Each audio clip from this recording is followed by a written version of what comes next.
Salut les filles, salut les socialistes, bienvenue sur Radio Dixie, la voix de la Nouvelle-France. Comment est-ce que tu vas, Yo yo Baptiste? yo yo yo yo. Bon, vous êtes prêts pour votre dose hebdomadaire de B-word? Aujourd'hui les gars, on va vous parler de quoi? On va vous parler de Benoît Saint-Denis et de sa victoire expéditive, de Mélenchon qui devient la personnalité politique la plus rejetée des Français, de l'Alabama qui planifie l'exécution d'un tueur à gages par hypoxie à l'azote, une première dans le pays, d'une femme de 80 ans qui a été massacrée de 26 coups de couteau par un migrant marocain de 45 ans qu'elle hébergeait et qu'elle avait épousé. Ça va être rigolo ça aussi.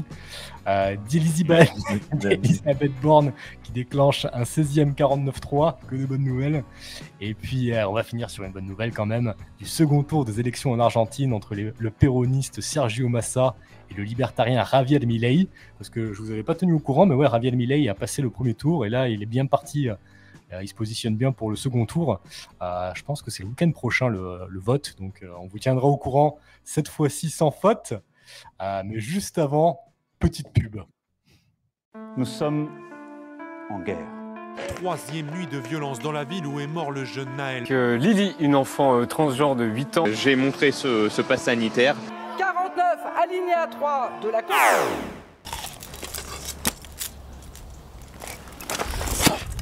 Bon les gars, on se reprend main?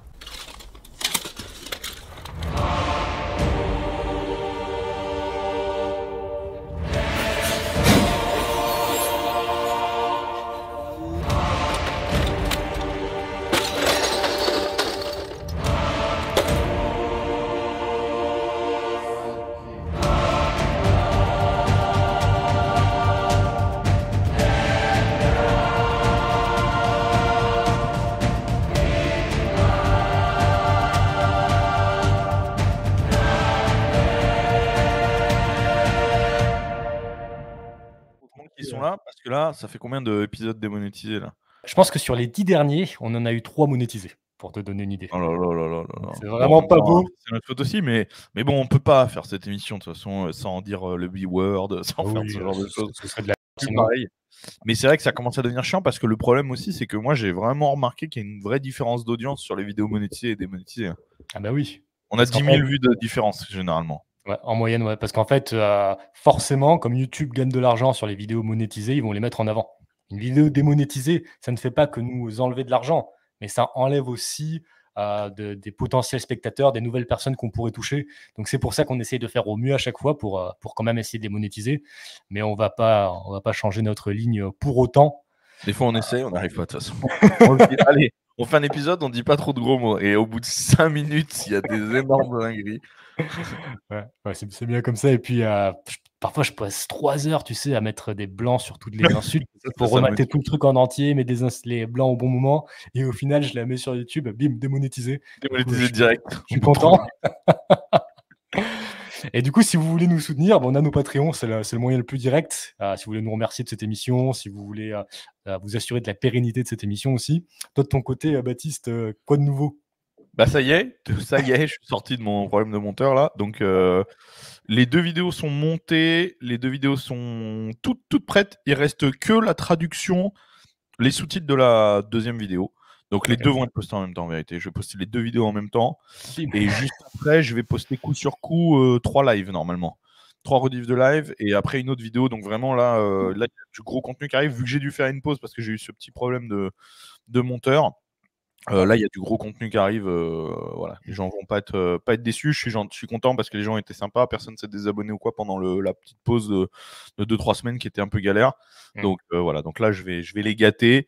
Et franchement, sur les 2 vidéos qui arrivent, il y en a une, je pense, qui va vraiment beaucoup plaire. Je suis très content de ce qu'on a fait. Donc j'espère que ça va plaire parce que c'est une suite. Il y aura d'autres épisodes. Donc voilà. Sinon, sur Patreon, on en est là. Et ouais, je vais faire 3 lives. Je vais faire le live où je revisionne mes anciennes vidéos. Je vais faire un live spécial cigare et un live spécial sport. Et donc, toutes les rediffs seront sur Patreon. Magnifique, c'est top, c'est tout ce qu'on veut voir. Moi, de mon côté, sur Patreon, je vous ai mis à la découverte des abonnés. Je discute avec Tom, qui a fait 6 ans de droit et qui est greffier depuis 5 ans et qui quitte la profession pour ne plus contribuer à la dystopie qui est devenue la justice française. Évoluant en plein cœur de la justice, il nous explique comment le marxisme et la féminisation ont vendu la justice à la victimisation. entre peine dérisoire, activité de luxe pour les criminels, réinsertion utopiste et récidive assurée. Féminisation, en fait, c'est de voir qu'il y a 80% de femmes dans la justice et forcément, ça a un impact, le côté émotionnel, etc. Et il va même s'expatrier après tout ça, car il nous assure que le pays est devenu une usine à criminels qui ne va faire que s'empirer. C'est pas joli, mais il vaut mieux se marrer, regarder ses joints le temps que... de l'espoir. Le mauvais sport. Bon, on voit la réalité en face, les gars, et puis c'est mieux que tout. Il y avait un proverbe turc qui disait ça, mec. À l'homme qui dit la vérité, offrez-lui un cheval, car il en aura besoin pour s'enfuir. Oh, c'est pas mal ça, dis donc. Putain. Comment on est passé de ça à je te mets du taboulet avec la barquette de viande? C'est sûr que c'est la même chose. En quelques siècles. Incroyable. Et du coup, mec, avant de se lancer dans les actus, je voulais te demander, qu'est-ce que tu as pensé de la manif contre l'antisémitisme? Honnêtement, la droite française me désespère. Mais vraiment, c'est... Alors là, je ne comprends plus. Là vraiment, faut... Enfin, depuis quand on se bat avec les armes de la gauche à ce point? Mais à ce point. En fait, il y a un gros problème là. Vous savez, moi, quand j'ai commencé à militer, les manifs contre l'antisémitisme, c'était contre nous. Les gens faisaient des manifs contre l'antisémitisme pour dénoncer les gens comme nous, le Front National, Jean-Marie Le Pen, etc. Les mêmes gens. Hein. Et aujourd'hui, c'est nous dans ces manifs pour dire « Ah mais non, mais c'est pas nous les antisémites, c'est les musulmans. » Mais c'est ça c'est ça le problème avec les musulmans. Mais il faut arrêter de se battre avec les arguments de la gauche. Le problème avec les musulmans, donc c'est quoi le problème? Alors attendez. Donc le problème avec les musulmans, c'est qu'ils ne respectent pas la laïcité, qu'ils sont homophobes, qui sont antisémites et que c'est des machistes qui ne veulent pas que leurs femmes travaillent. Mais c'est nous ça. C'est exactement comme ça que les gauchistes parlent de nous depuis... Non mais c'est vrai. Depuis 60 ans. C'est vrai que sur ces côtés tradis, on se rapproche des musulmans. C'est vrai. Mais exactement, et maintenant on fait la même chose avec les musulmans. Mais j'en ai rien qui soient antisémites, les musulmans, c'est pas le problème. Enfin, je veux dire, bien sûr que j'ai pas envie qu'ils agressent des juifs et tout, c'est pas ça. Ce que je veux dire, c'est que c'est ça que vous avez à leur reprocher, c'est n'importe quoi. C'est des arguments de gauchistes, ça. Eux, c'est des racistes, eux, c'est des homophobes. Qu'est-ce qu'on en a? Moi, je suis pas pour la laïcité, j'en ai rien sur la laïcité, qui respecte pas la laïcité, c'est pas mon problème. Les délits de crimes de haine, de machin, on n'a pas le droit de dire ce qu'on pense des juifs, des noirs, des arabes, etc. Je suis pas pour ça. On est d'accord que quand ils rentrent dans une école pour buter des gamins juifs ou dans un... Ça n'a rien à voir, tu vois, ça n'a rien à voir. C'est de l'antisémitisme aussi. Bien sûr, mais ça n'a rien à voir, tu vois. Je veux dire, c'est pas... parce que dans ce cas, donc, quand ils butent des juifs, c'est de l'antisémitisme, mais quand ils butent des Français, c'est quoi alors? Ah bah c'est de la christianophobie, ou c'est de la blancophobie. Là, il n'y a pas de manif contre la christianophobie ou je sais pas quoi. Donc en fait, c'est juste du terrorisme. Ils en veulent aux juifs, ils en veulent en français, ils en veulent. Donc le problème, il est bien pas sur des histoires d'antisémitisme. Tu peux pas faire partie d'une droite qui se réclame à une grande partie de Maurras et après faire une manif contre l'antisémitisme. Ça n'a aucun sens en fait. Tu vois. Je veux dire, faut arrêter parce que dans ce cas, moi, je suis un anti-talmudiste convaincu. Je suis, tu connais mes positions sur Israël, etc. Donc c'est pareil en fait.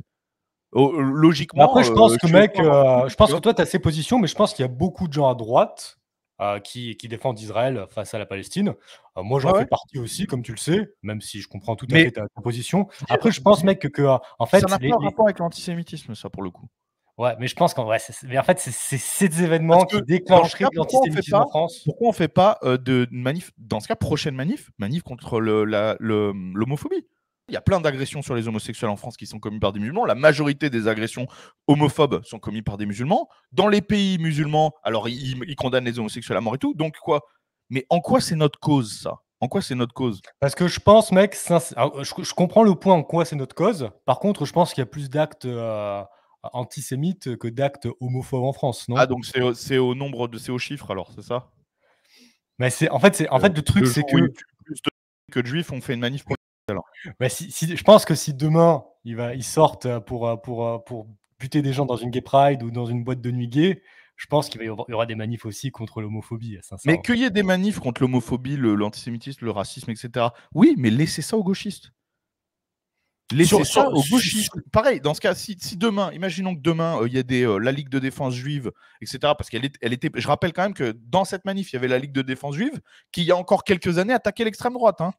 D'accord? La Ligue de défense juive qui se battait avec le GUD, etc. Le Bétard qui se battait avec les mecs d'extrême droite, mais avec c'est l'action ça, française, le GUD. je Donc, il y pense a que quelques années, c'est nous qu'ils agressaient, c'est nos auteurs qu'ils agressaient, et maintenant, on fait une manif avec eux et ils agressent les gauchistes. Ça n'a aucun sens. Ça n'a est-ce aucun qu'on sens. est-ce qu'on est d'accord est-ce qu'on est d'accord que ça a changé et que maintenant la Ligue de défense juive, ça vote extrême droite? Mais ça vote extrême droite parce Ouais. que la droite se soumet à eux. Tout simplement. Parce que c'est eux qui décident du temps qu'il fait, en gros. C'est eux qui décident du programme. Là, c'est complexe comme sujet, on est d'accord. Là, c'est De très quoi complexe. Là, c'est très complexe. Mais non, ils arrivent à faire, ils ont réussi un truc magnifique. Ils arrivent à faire, écoute-moi, qu'en 20 ans, on passe de le Front National est antisémite à Jean-Marie Le Pen qui dénonce, qui fait des jeux de mots sur les chambres à gaz, etc., à Marion Maréchal et Éric Zemmour qui défilent avec eux contre l'antisémitisme. Avec eux. Mais c'est pas génial, ça? Ça n'a aucun sens. Moi, arrêtez de vous... Franchement, en fait, c'est des arguments fallacieux. Parce que c'est des arguments qui vont se retourner contre nous un jour. Ce genre de choses. C'est-à-dire que là, c'est contre les musulmans, en mode, ouais, ils sont antisémites. Demain, ce sera contre nous. Et on occulte le véritable problème. Ça sert surtout à occulter les vrais problèmes. Parce que le problème... Si on fait la liste des 100 derniers procès pour antisémitisme, à ton avis, il y a combien de mecs de chez nous? 90? 99? Ben ouais, mais ça, c'est à cause de la justice. Même Zemmour, il s'est retrouvé en procès pour ses propos sur Pétain, etc. Par qui? Mais par les gens qui ont fait cette manif. Ah, mais parce que, mec, il y a des. Donc là, on est avec eux parce que en fait, il y a des juifs qui sont de la bien-pensance gauchiste, mec. Et ceux qui vont faire ça. Et puis, je vais te dire un truc. Tu sais, les supposés 1200 actes antisémites qui ont été recensés là depuis les attaques du Hamas, c'est des musulmans, c'est pas l'extrême droite.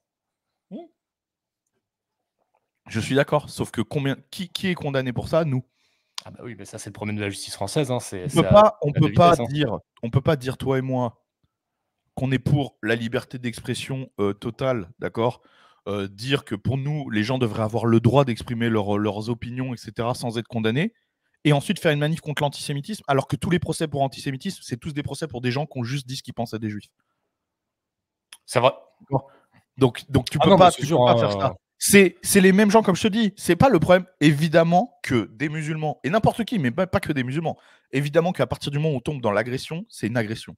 Ouais. À partir du moment où tu agresses, et j'ai même pas besoin d'aller d'autant aussi loin que quand ils tuent des enfants et tout, où là c'est l'horreur absolue. Juste une agression, c'est une agression. Et tu sais, il n'y a pas longtemps, je vais faire le parallèle, c'est un peu alambiqué, mais tu vas comprendre. Il n'y a pas longtemps, en Russie, l'Occident c'est vraiment offusqué parce que la Russie, ils ont changé le statut des violences conjugales. Okay, elles ont disparu du statut juridique, en vérité. Tout le monde a dit « Ah, les violences conjugales, elles sont dépénalisées en Russie. » En fait, pas du tout. C'est juste qu'en Russie, que tu frappes ta femme ou que tu frappes ta voisine, c'est la même chose. C'est des violences, tu vois. Ouais. Pour moi, ça, c'est la justice. D'accord? Ça veut dire qu'à partir du moment où tu as une agression, c'est une agression. D'accord? Mais les histoires de « Ah, mais c'est pas raciste, donc c'est plus grave », non. Ça, c'est de la flûte, ça ne devrait pas exister parce que derrière, sinon, c'est des arguments fallacieux qui sont utilisés en tout et pour tout. Moi, demain, je vais m'embrouiller avec un black, je vais m'embrouiller avec un arabe ou avec un juif, je vais me retrouver avec un truc d'antisémitisme ou je sais pas quoi. D'accord? Donc, moi, tout ça, ça ne devrait pas être reconnu par la loi. C'est de la... Je suis d'accord avec toi. Le seul truc qui compte, c'est la violence, c'est le dégât affligé. Et puis, non, je suis d'accord. En fait, il faut se battre contre les violences islamistes et pas pour une minorité en particulier. Il faut se battre contre l'islamisme en France, la montée de l'islamisme en France, contre les quartiers, la criminalité, contre l'islam radical, etc. Tout ça, je suis tout à fait d'accord avec ça. Je suis le premier à le faire, etc. Mais il ne faut pas tomber dans le jeu de « Ah, mais c'est parce qu'ils aiment pas les juifs. » Tu sais ce qui m'attire au fond du côté israélien? Je vais te parler très sincèrement. En fait, moi, ce qui m'attire, c'est que Israël, pour la gauche, ça représente les blancs, même s'ils ne sont pas forcément blancs. Ça représente le puissant, le fort, le riche. Et c'est tout ce que déteste la gauche. Et c'est pour ça que tous les gauchistes du monde, ils sont derrière la Palestine, alors qu'ils en auraient. Je suis d'accord. Évidemment que c'est toujours. Mais si demain. Évidemment que tu as toujours envie. Mais c'est le piège pour moi. D'avoir envie de se placer comme ça en mode. Ouais, mais parce qu'en fait, ils défoncent des mecs qu'on n'aime pas. Donc, tu vois, il faut se placer. Parce que moi, je pose la question demain, on fait une manif. D'accord? Les mêmes. Nous.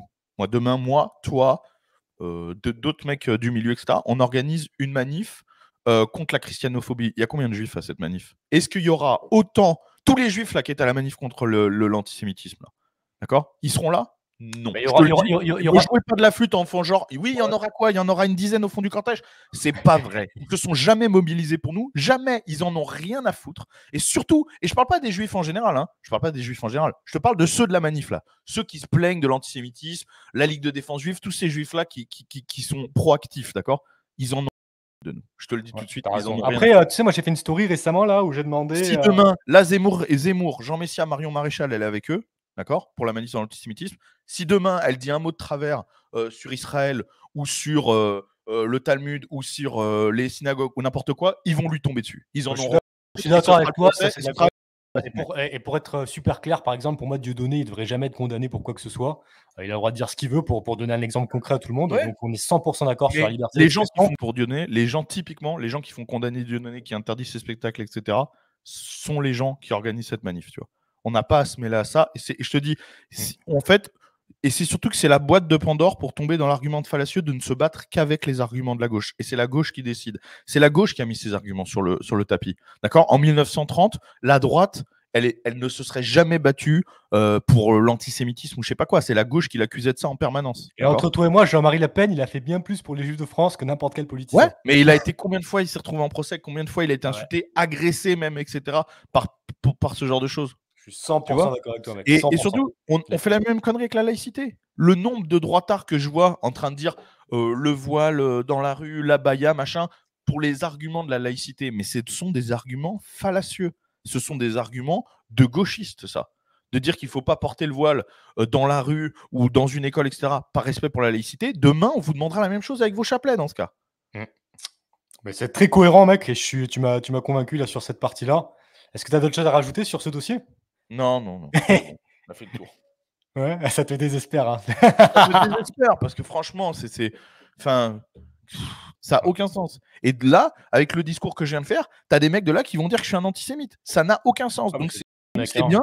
La gauche a gangréné la droite et a réussi à implanter ses idées vraiment à poncer eux au milieu. Mais tu sais que ces idées-là, ça vient de la droite socialiste étatiste, que les libertariens, ils sont 100% d'accord avec toi. Non, mais je sais, mais en fait, ça vient de la gauche. Mais la gauche a gangréné la droite à quel point que maintenant, voilà, c'est ça. Maintenant, aujourd'hui, la droite ne se bat plus qu'avec les arguments de la gauche. Et ça, tu sais, à quelqu'un qui avait bien parlé de ça, pour le coup, à l'époque, c'était Rochdy, justement, qui disait qu'il fallait sortir complètement de ce genre d'argumentaire, etc. Je ne sais plus à l'époque pourquoi il parlait de ça. Il me semble que c'était pour Riposte Laïque, mais je ne suis pas tout à fait sûr. Et revenir à des argumentaires de droite et plus se placer en permanence par rapport aux arguments de la gauche, tu vois, et au sujet au débat dommage, sur le tapis. C'est dommage parce qu'il y revient sur les arguments de la gauche en ce moment, le Rochdy. C'est une autre histoire, Est-ce qu'on se lance dans la première actu, mec? Oui, vas-y. Une bonne nouvelle. C'est vraiment cool, c'est sportif. À l'affiche de l'UFC 295 au Madison Square Garden, Benoît Saint-Denis n'a pas tremblé. Malgré un Matt Frévola classé dans le top 15, c'est encore une victoire expéditive du God of War dans l'octogone. Sur un gros head kick, l'Américain s'est écroulé devant son propre public. Si l'on en croit les réactions via les réseaux sociaux, BSD, Benoît Saint-Denis, a impressionné le monde entier, y compris ses homologues à l'UFC. Qu'est-ce que ça t'inspire ? Bon, c'est génial, hein, évidemment. Moi, j'ai vu ça d'ici et tout. J'étais super content. Et puis, en plus, c'est que des bonnes nouvelles. Benoît Saint-Denis, c'est un mec très bien. Il monte, il est fidèle à lui-même. Il se donne du mal et il réussit. Et je lui souhaite vraiment beaucoup de succès. C'est un grand champion. Et je suis sûr qu'il va encore nous faire des trucs incroyables. Bon. Et il fait rêver beaucoup de Français et tout. Les deux choses que j'ai à dire sur ce sujet, pour ne pas redire, tu vois, le millier de fois la même chose que tout le monde a dit, tout le monde le met en story, ouais, c'est génial et tout. C'est bien sûr, c'est génial, voilà. Cela dit, maintenant essayons de dire quelque chose qui n'a pas été dit. Moi, je pense que l'image importante de ce combat, c'est quand il est face à Matt Frévola et qu'il se salue, qui font tous les deux en face le salut militaire, parce que c'est bon, très important, de rappeler, et ça je suis très bien placé pour le dire, que partout en Occident, peu importe nos gouvernements, peu importe les agissements de nos États profonds, peu importe ce que nos présidents, etc., ou ce que les traîtres de notre peuple font, il y a des mecs en Occident qui se battent, qui partagent les mêmes valeurs, qui se battent pour la même chose, qui sont des frères, entre guillemets, civilisationnels. Et il faut le rappeler, parce que moi, le nombre de messages que je reçois de mecs qui me disent « Ah, t'es parti aux États-Unis alors que les États-Unis, ils font ci, ils font ça, ils font ça. » Tu sais, ils font ça à la France, ils font ça et tout. Mais en fait, moi, je comprends même pas. Quel rapport? Quel rapport? Est-ce que vous diriez ça à un mec, à un Américain ou n'importe quel autre qui viendrait en France? Est-ce que vous lui diriez « Ah, t'es parti en France alors que les Français, c'est Emmanuel Macron, ils ont fait ci, ils ont fait ça, ils ont fait ça. » Tu vois? Je veux dire, mais je déteste le gouvernement américain autant que je déteste le gouvernement français. Cela va sans dire. J'ai même pas besoin de le préciser, en fait. Tu vois? J'ai même pas besoin de le préciser. Moi, je suis De toute façon, c'est en simple, tant on déteste à peu qu'Américain. près, on déteste à peu près tous les gouvernements. Je te laisse continuer. Ouais, ouais, ouais. En tant qu'Américain, je ne suis pas américain. Je veux dire, en tant que résident des États-Unis, je me considère comme un constitutionnaliste, ok? Ou constitutionniste, je ne sais pas comment on dit en français. Je dirais constitutionnaliste, ouais. Ok, je connais le terme anglais, je Donc, t'avoue que je l'ai jamais entendu en pro-constitution américaine. Je l'ai jamais vu en français, donc bon, bref, je l'ai chez moi, la Constitution en français, parce que je voulais la lire en français pour être sûr de comprendre les détails de la Constitution américaine, tu sais, pour bien comprendre. Ouais. Et l'État profond américain fait tout pour mettre à mal cette Constitution. Et la Constitution, c'est ce qui fait qu'il y a encore des États libres aux États-Unis et qu'il y a un peuple libre qui vit aux États-Unis sans subir autant les traîtres et le gouvernement qu'on le subit en France. Ouais. C'est bien Il y a un mec qui dit, pourtant, il y en a constitutionnaliste, beaucoup mec. des constitutionnalistes en France. Mais je parle pas de la Constitution française, je parle de la Constitution américaine. Les gars, la Constitution américaine, c'est un des Ça n'a plus rien à beaux voir. textes qui a été écrit dans le monde avec, Ça- avec les 10 commandements, par exemple. ça- Ça garantit la liberté d'expression, la liberté de se défendre, donc de posséder des armes. Non, et puis ça- même dans la gestion du gouvernement, c'est intéressant parce que ça oblige des prises de décision avec le peuple. Et vraiment, j'invite pour ceux. C'est pas long à lire, hein, ça fait 15 pages. Hein. Ouais. Avec tous les amendements, ça fait 15 pages. J'invite the beaucoup de gens à la people. lire parce que c'est très intéressant. Par exemple, moi, j'ai compris comment fonctionnait le Congrès, comment fonctionnait tout ça, et grâce à ça. Et en fait, ça, l'État profond américain mène une guerre sans merci à la Constitution parce que, et donc, ils essayent de biaiser justement les représentants, le Congrès, l'élection des représentants et tout, parce que voilà, ça l'empêche. Donc moi, je suis tout à fait d'accord. Évidemment, pour critiquer les agissements du gouvernement américain depuis des années et de l'État profond américain, parce qu'en fait, par exemple, quand quelqu'un comme Trump, qui lui est justement un vraiment élu sur la Constitution, comme Trump est au pouvoir, l'État profond lui mène une guerre. C'est-à-dire qu'il y a une guerre interne entre un représentant direct du peuple et l'État profond. C'est assez compliqué à comprendre en France, parce que nous, c'est un Petite État parenthèse tellement pour que les gens vertical. comprennent, c'est vraiment juste une phrase, mec. C'est en fait la mafia qui est au pouvoir, au gouvernement, qui se bat contre Trump, qui veut venir enlever leurs privilèges. Voilà, c'est ça. En fait, c'est un petit peu comme Rome à l'époque, quand il y avait un empereur et le Sénat en même temps, et souvent le Sénat et l'empereur, c'était deux pouvoirs différents et qui se menaient une guerre intestine, entre guillemets. Des fois, le Sénat était du côté du peuple, des fois, c'était l'empereur. Donc, c'est un peu différent. Là, c'est la même chose. Et donc tout ça pour dire, je reviens à la fin, à Benoît Saint-Denis, etc. Tout ça pour dire que il y a tout un peuple américain qui est un peuple libre, qui est un peuple traditionnel, qui est un peuple extrêmement proche de nos valeurs et qui se bat, et lui qui se bat physiquement, c'est-à-dire vraiment qui ne se laisse pas faire, qui a des armes pour se défendre grâce à la Constitution, etc.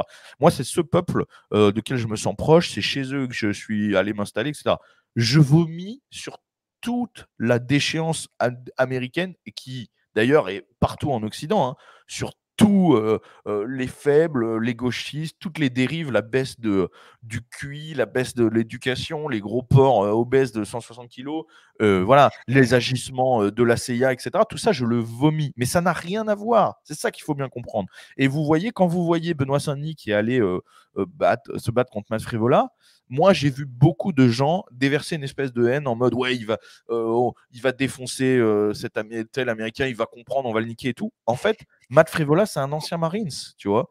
Et c'est un mec qui a servi son pays, qui est chrétien, qui est conservateur et qui est un champion d'un sport de combat, donc qui a des valeurs. Donc en fait, c'est le même, entre guillemets, que Benoît Saint-Denis, c'est le même genre de Il personne. avait bien taquiné quand même. Il lui avait dit tout Américain qui se respecte doit casser la gueule à un Français un jour ou Non, l'autre. non, mais évidemment, Mais c'est évidemment, je veux dire, je parle pas du trash talk du entre deux, hein, je parle vraiment show, de, c'est du trash talk, effectivement. je parle vraiment de ceux de comment De de. toute façon, ça se voyait qu'il y avait beaucoup de respect entre eux. Je te laisse Et continuer. voilà. Et donc, c'est pour ça que pour moi, l'image importante, c'est ça, c'est quand ils se saluent, parce que pour rappeler que malgré tout ce que font nos gouvernements, malgré tout ce qui se passe derrière, que la CIA ait fait énormément de saloperies à la France, tout ce que vous voulez, ça n'a rien à voir. Il faut jamais oublier qu'il y a un peuple originel qui, eux, sont nos frères, des descendants d'Européens, d'accord, qui sont allés s'installer là-bas pour des raisons qui sont extrêmement nobles et qu'il y a encore un peuple qui se bat pour ces raisons-là, justement. Il faut pas l'oublier. Et c'est présent dans tous les pays. Je veux dire, la Grèce, ça vous viendrait pas l'idée, la Grèce sont contrôlés par l'extrême gauche, d'accord, c'est l'extrême gauche qui est au pouvoir, ils ont un gouvernement de corrompu total de ça vous viendrait jamais à l'idée d'insulter le peuple grec, alors que c'est un peuple historiquement européen, proche de nous, enfin voilà, vous voyez. Donc il faut toujours bien mettre ça à part, et je pense que c'était important. Et la deuxième chose, si tu voulais dire un truc avant que j'enchaîne. Donc moi, ce que je veux dire rapidement, les gars, ça va durer 10 secondes, c'est juste qu'il y a beaucoup d'Américains, et c'est une réalité, malheureusement, qui voient les Français comme des lâches suite à la Seconde Guerre mondiale. Et c'est même une blague qu'ils ont entre eux, et c'est un peu con, hein, mais c'est une réalité. Et ils voient aussi beaucoup les Français comme des socialistes qui passent leur temps à prendre des cafés en terrasse et donc ça fait du bien de voir un espèce de gros bonhomme à la Saint-Denis qui embrasse le drapeau français, qui fait le signe de croix et qui montre que c'est un bonhomme, quoi. Ça donne une bonne image de la France aux États-Unis et ça fait Moi, plaisir. pour vivre ici, je pense que le French bashing et ce genre de choses est beaucoup moins répandu que ce qu'on imagine. Ok. Et c'est beaucoup. On va dire que c'est plutôt un running gag, c'est plutôt une blague C'est que plutôt un les running gag, mais humoristes c'est font surtout plutôt régulièrement, partagé etc. par des gens assez incultes. Parce que dès que tes gens, il y a beaucoup de passionnés d'histoire aux États-Unis, et donc dès qu'il y a des passionnés d'histoire, ils voient beaucoup la France. Mais après, il faut aussi leur donner une excuse, entre guillemets, c'est qu'aujourd'hui, le peuple français, c'est 90%. On va pas se mentir. Et 90%, je pense que je suis gentil. Donc, contrairement au peuple américain, qui doit avoir, pour le coup, un 50%, tu vois, à peu près, tu vois. Donc en fait, le problème, c'est que même ceux qui voudraient être tentés de se dire la France, c'est historiquement une grosse puissance, machin et tout, dès qu'ils regardent en France, ce qu'ils voient et l'image qu'on donne, nous, elle est extrêmement mauvaise, tu vois. Donc, En gros, effectivement, les gens leur comme critique Benoît du français Saint-Denis. actuel, elle est quand même pertinente. Ouais, c'est ça, ouais. Les gens comme Benoît Saint-Denis font beaucoup de bien à l'image de la France, ça c'est sûr et certain. Mais bon, après, bon. Ce que je voulais dire aussi, c'est que quand je vois beaucoup de droitards sur Benoît Saint-Denis, parce que là on est quasiment à ça, tu vois, je comprends parce qu'il y a un côté exulté, enfin un Français solide, enfin un Français de nos idées qui fait quelque chose, international, qui brille, qui se trahit pas et tout. Donc je comprends ça, sauf que en fait, vous devriez plutôt le prendre, enfin, quand je dis vous, c'est pas vous spécialement, mais il devrait plutôt, ou on devrait plutôt le prendre comme exemple, ok, plutôt que de dire oh, regardez la France, nana. Non, nous on n'a rien fait. C'est Benoît Saint-Denis tout seul qui s'est battu. D'accord? Toi, moi et tous les mecs qui le partagent en story, vous avez rien fait. Donc si dans votre vie vous êtes vous avez aucune condition physique, vous n'allez pas, vous n'avez pas la résilience. Tu l'avais partagé en story un moment aussi, donc c'est Bien sûr, non, mais attends, je dis bien qu'il faut, faut pas le partager. Non. Ah, Je ok. dis que le partager en disant Benoît Saint-Denis c'est le meilleur, si dans ta vie, toi, derrière, tu oui. prends pas exemple, tu n'as pas sa résilience, tu n'essayes pas d'aller au bout des choses comme il le fait, tu n'as pas, tu vois, sa combativité, parce que je parle pas d'être un champion de MMA, je parle de prendre cet exemple et de dire qu'est-ce que moi je peux en faire. Tu vois, c'est un mec qui a servi son pays, c'est un mec qui a une énorme résilience, une super condition physique, qui va à la messe, qui est chrétien et tout. Quand je le vois partagé par des mecs qui ont aucune condition physique, ont jamais foutu les pieds dans une église, tu vois ce que je veux dire, sont en anonyme sur les réseaux sociaux, etc. J'ai envie de dire, mais sur qui tu... Ce mec-là, c'est ton antagoniste, tu vois, c'est l'inverse de ce que tu es. Donc prenons-le en exemple. C'est un exemple, Benoît Saint-Denis. Là, y a pas de, je ne suis pas du tout en train de dire ça. Il n'y a pas de problème. Mais moi, quand je vois ça, ça m'inspire. Je ne suis pas en train de dire ah ouais, regardez, tu sais, retrouver. Il y a beaucoup de mecs qui retrouvent en fait un peu de virilité à travers ça. Tu sais, en mode ah, mais moi, je suis un peu français, donc je suis un peu comme lui. Non. C'est un peu comme des mecs qui regardent un porno et qui pensent qu'ils se sont tapés la meuf. Mais tu comprends ce que je veux dire? C'est que faut voilà, que ça serve d'exemple, et qu'on ait plus de Benoît Saint-Denis, tu vois. Parce que je vois qu'il a un engouement de malade, il vend énormément de tickets, il est partagé énormément, mais je vois très peu de mecs qui essayent de lui ressembler, entre guillemets, quoi. Déjà, C'est ça devrait être dommage. une motivation, ne serait-ce que pour vous lever le matin et faire du sport tous les jours. Rien que pour ça. Mais rien que pour ça, ouais. Rien que pour sa résilience, etc. Et le côté, le fait qu'il assume aussi d'être catho, machin, tout ça. Sa spiritualité, tout. Il y a plein de choses à prendre en exemple. Eh ben, magnifique, mec. T'avais d'autres choses à rajouter là-dessus? Non, c'est bon. Ok, bah, génial. Ça fait le tour. Je vais pas répéter ce que tu as déjà dit. Et donc, on va parler de l'opposé de Benoît Saint-Denis. On va parler de Jean-Luc Mélenchon, qui devient la personnalité politique la plus rejetée, avec 62% d'opinion défavorable. Il fait les frais de sa communication dans le conflit entre le Hamas et Israël. Selon le dernier baromètre Odoxa pour Public Sénat et la presse quotidienne publié ce 31 octobre, l'image du leader de la France insoumise chute lourdement après plusieurs expressions clivantes qui ont déstabilisé y compris sa propre famille politique. Côté face, l'ancien député conserve environ 18% d'adhésion chez les Français, c'est-à-dire un soutien ou de sympathie. C'est 1 point de moins depuis la précédente enquête de septembre, donc pas beaucoup de changements de ce côté-là. Mais côté pile, sa cote de rejet atteint désormais 62%, soit une hausse de 4 points en 1 mois. Il est désormais la personnalité politique du palmarès qui suscite le plus de rejet à son égard. La parole à vous, Baptiste. Encore une fois, il est rejeté pour les mauvaises raisons, entre guillemets. C'est-à-dire que en fait, les gens découvrent qui il est, mais Jean-Luc Mélenchon, il a pas. C'est pas comme si il avait d'un seul coup changé. Ça fait longtemps que c'est un islamo-gauchiste. C'est pas genre là, il vient de se réveiller. Ça fait très longtemps que c'est ça, que sa famille politique porte ce genre d'idée et qu'il est comme ça, en fait. Donc les mecs se réveillent d'un coup, et comme je te dis, en fait, ils le détestent pour les mêmes raisons qu'ils détestaient Jean-Marie Le Pen. Pour les mêmes raisons. Alors que Jean-Luc Mélenchon, il y a 1 million de raisons de le détester pour de vrai, tu vois. C'est profondément mais genre intrinsèquement une. Mais non, c'est parce qu'il a dit un truc sur le Hamas qu'on l'aime pas. Mais ça, c'est tu vois ce que je veux dire, une petite.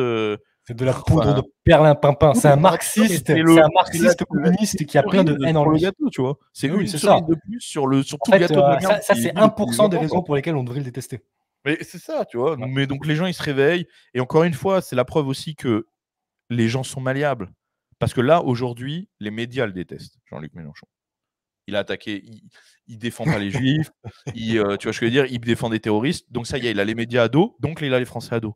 Les Français, c'est ça. Les médias, ils diraient Jean-Luc Mélenchon, c'est le meilleur, les Français, ils adoreraient Jean-Luc Mélenchon. Quand Jean-Luc Mélenchon avait la cote, était invité partout, les Français l'aimaient bien.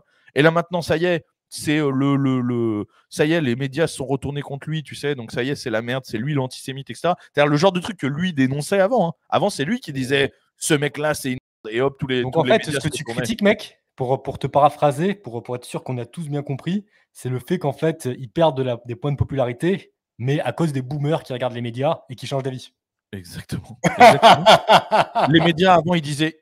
Quand les médias disent aux boomers, c'est Zemmour, le mec horrible, l'antisémite, le raciste, etc., ils détestent Zemmour. Et puis, du jour au lendemain, moi, Jean-Luc Mélenchon, il montrait un petit peu plus son côté pro-terroriste, etc. Ou voilà. Ah bah non, finalement, c'est lui l'antisémite. Ah bah alors, c'est lui qu'on déteste. Voilà. Il faut pas se réjouir, en fait. Tu sais, je veux dire, t'as envie de te réjouir au début de te dire, ah bah les Français, ils détestent Jean-Luc Mélenchon, c'est super. Ben en fait non, tu vois, parce qu'ils le détestent pour des raisons, tu vois. Donc ils le détestent parce qu'on leur a dit de le détester. Et en fait, c'est juste la preuve que les Français ils aiment ceux qu'on leur dit d'aimer et ils détestent ceux qu'on leur dit de pas aimer, quoi. Tu vois. C'est aussi enfin une partie des Français en tout cas. Tout à fait. De toute façon, ils sont dans une impasse parce que d'un côté, ils défendent les non-binaires, les transsexuels et les gays, et en même temps, ils défendent ceux qui veulent tuer et frapper les non-binaires, les transsexuels et les gays.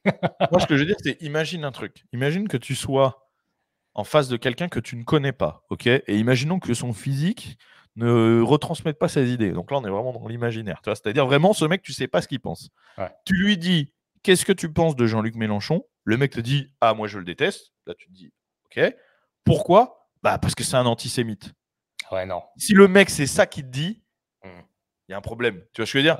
C'est pas ça qui doit venir. Donc, ça veut dire que, tu vois, il aurait pu te dire exactement la même chose de Jean-Marie Le Pen. La bonne réponse, ce serait parce que c'est un Parce communiste. que c'est un communiste, exactement. Ou parce que c'était un corrompu, ou parce que, tu vois. Mais si ton argument, si je le déteste parce qu'il est antisémite, il y a un souci, tu vois. Je veux dire, oui, peut-être, je sais pas, je dis pas qu'il l'est ou qu'il l'est pas. Je pense pas qu'il le soit. Je pense que c'est une manœuvre politique parce qu'il essaie de récupérer le B-word, récupérer tout le B-word. Voilà, tout simplement. Hein, c'est aussi simple que ça. Là, il se dit, il y a une carte à jouer. Je pense qu'il se dit, si je tiens contre la marée, tu vois ce que je veux dire, contre les vagues, la vague médiatique, etc., que je craque pas et que vraiment jusqu'au bout du bout, peu importe ce qu'ils font, je défends la Palestine, bah il y a une chance que je gagne 1 million de votes musulmans. Je pense que c'est ce qu'il se dit. Et il se dit, de toute façon, tu vois, voilà, les communistes. Calcul politique, surtout qu'il y a 10 ans, il était à fond pro-laïcité anti-musulman. Ah, bien sûr, bien sûr. Là, il joue juste une carte et il verra si ça passe ou pas. Et ça se trouve, il a raison. Tu sais, c'est pas impossible. S'il abandonne un peu le côté woke et qu'il joue vraiment cette carte, c'est pas impossible.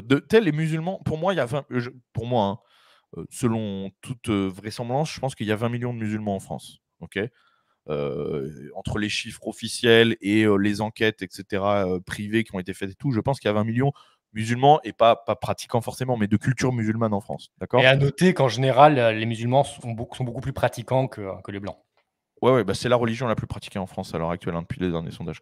Donc, mais de culture musulmane en France, je pense, d'accord ? Ces gens-là, majoritairement, ne votent pas, hein, d'accord ? Parce qu'ils ne sont pas représentés par aucune idée, finalement, tu vois ? Donc, ces gens-là, majoritairement, ne votent pas. Si, et ne serait-ce que 1 million ou 2 millions, tu vois, de ces mecs décident de voter pour Jean-Luc Mélenchon, c'est énorme pour lui, tu vois ? Ah bah oui. C'est énorme en termes de voix. Donc, en fait... Sachant qu'il doit avoir 5-6 millions de voix à chaque élection, ça change tout. Ouais. Mais bien sûr. En vérité, lui, il va dans le sens, c'est-à-dire que si demain, il y a un parti qui arrive vraiment à voir le vrai vote musulman, à voir le vrai vote communautaire, etc., bah, il peut être élu. Ah oui. Il peut même devenir président. Ah bah, mec, si dans 20 ans, il y a un parti musulman en France, moi, ça ne m'étonnerait pas que ça passe. Hein. Et qu'est-ce que je voulais te dire, mec ? Je trouve que ton analyse, là, elle est un peu antisémite. Un peu. Mais un peu, on a le droit. Actualité suivante. À moins que tu avais autre chose à rajouter. Non. Très bien. États-Unis, l'Alabama planifie l'exécution d'un tueur à gages du nom de Kenneth Smith par hypoxie à l'azote. Une première dans le pays. Un tueur à gages ? Ouais, c'est un tueur à gages. Ah, ok. C'est un mec qui avait été payé pour tuer quelqu'un. Et il a des contacts encore dans le milieu ? L'exécution devrait avoir lieu le 25 ou le 26 janvier. Cette méthode d'exécution autorisée également dans le Mississippi et l'Oklahoma n'a pour l'heure jamais été appliquée. L'hypoxie à l'azote consiste à faire respirer uniquement de l'azote à la personne, donc sans oxygène. Privée d'oxygène, elle finit par en mourir. Si les partisans de cette nouvelle méthode ont affirmé qu'elle serait indolore, ses opposants l'ont comparée à une expérimentation humaine. Pour info, c'est intéressant, l'Alabama a autorisé l'hypoxie à l'azote en 2018 en raison d'une pénurie de médicaments utilisés pour les injections létales, mais l'État n'a pas tenté de l'utiliser jusqu'à présent pour exécuter une condamnation à mort. Un protocole est en cours, affirment les autorités de l'État, mais celui-ci n'a pas encore été validé officiellement, ce qui ne permet pas sa mise en œuvre. Plusieurs condamnés à mort, dont justement Kenneth Smith, avaient ainsi demandé à être exécutés par cette méthode plutôt que par l'injection létale, dans le but de bloquer leur exécution, faute de procédés validés par les autorités. Qu'en penses-tu ? Alors, moi, je vais te dire un truc qui n'est pas dans cet article, et c'est pour ça que j'ai voulu qu'on en parle. Et je ne sais pas si tu sais. Tu sais, quand ils disent à cause de la pénurie de produits, il n'y a pas de pénurie de produits. L'Union européenne a interdit la vente par les labos européens de ce produit, j'ai oublié le nom, à l'Amérique. C'est-à-dire qu'ils ne produisent pas le produit. En Amérique, ils ne produisent pas le produit qui est utilisé pour les injections létales. Ils l'achètent à des labos européens. Et l'Union européenne a interdit cette vente justement parce qu'ils sont contre la peine de mort.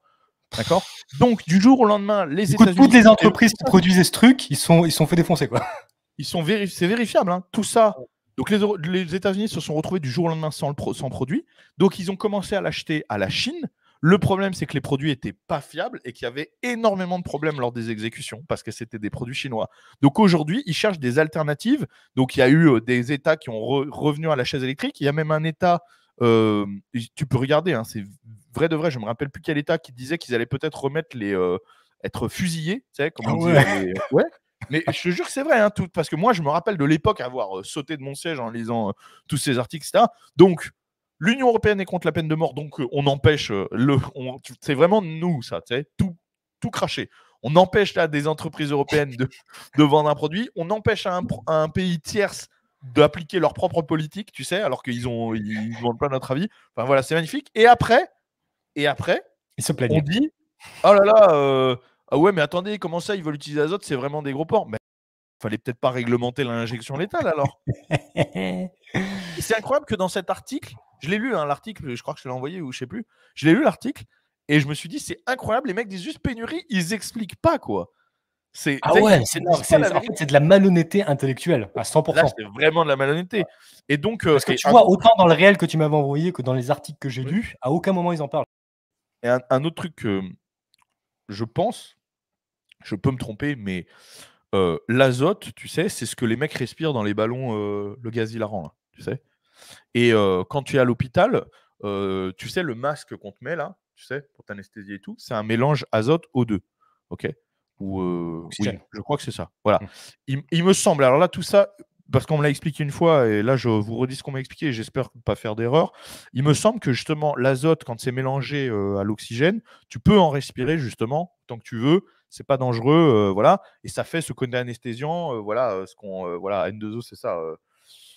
Ça c'est du 50-50, voilà, c'est ça. Et ça, tu peux en respirer autant que tu veux parce que c'est pas dangereux. Il paraît qu'à long terme, juste je peux faire une petite parenthèse ou tu veux finir avant? Non, justement. Et le truc, c'est que c'est dangereux quand il n'y a pas l'oxygène avec. C'est ce que les mecs mettent dans les ballons. Là, c'est juste du protoxyde d'azote, il me semble. Hein. Peut-être que je me trompe. Ah oui, c'est juste ça, c'est sans oxygène.